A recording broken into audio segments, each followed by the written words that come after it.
రోజు ఎమ్మెల్యే గారే చూస్తారు డ్రైనేజ్ ప్రాబ్లం ఉంటే గాంధీ కట్టగా నుండి పెన్నా వరకు కెనాల్ తీయాలని నువ్వే చూస్తావు.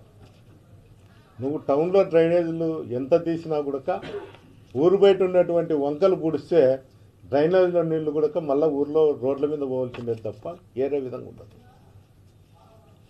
దయచేసి ఎమ్మెల్యే కానీ ఎమ్మెల్యే తండ్రి అయినటువంటి ప్రభాకర్ రెడ్డి గారు మీరు దీనిపైన చర్యలు తీసుకోండి.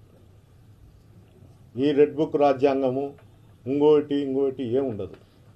కేవలము ఆ రాజ్యాంగాన్ని నమ్ముకొని మీరు రాజకీయాలు చేస్తాము ఇదే ఉంటే మా వాళ్ళు కూడా డిస్టర్బ్ పెట్టినారు.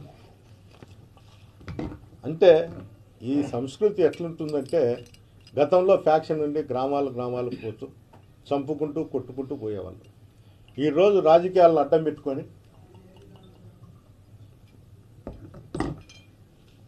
సీఎం కొడుకే రెడ్ బుక్ రాజ్యాంగాన్ని మేము నడుపుతాము అని పబ్లిక్గా చెప్తానే కూడా ఆ పరిస్థితి ఈరోజు వస్తే ప్రతి కాన్ఫరెన్స్లో 50 మందినో 60 మంది పైన దాడులు జరిగితే భవిష్యత్తులో కూడా ఈ 50-60 మంది ప్రతి కాన్ఫరెన్స్లో దెబ్బతిన్న వాళ్ళ తిరిగి దాడులు చేసేదానికి మాకు డిస్టర్బరీ ఉంది, మేము రాసుకుంటా అన్నాము, దీన్ని వడ్డీతో తీర్చామంటే అప్పుడు 100-120 మంది అవుతారు.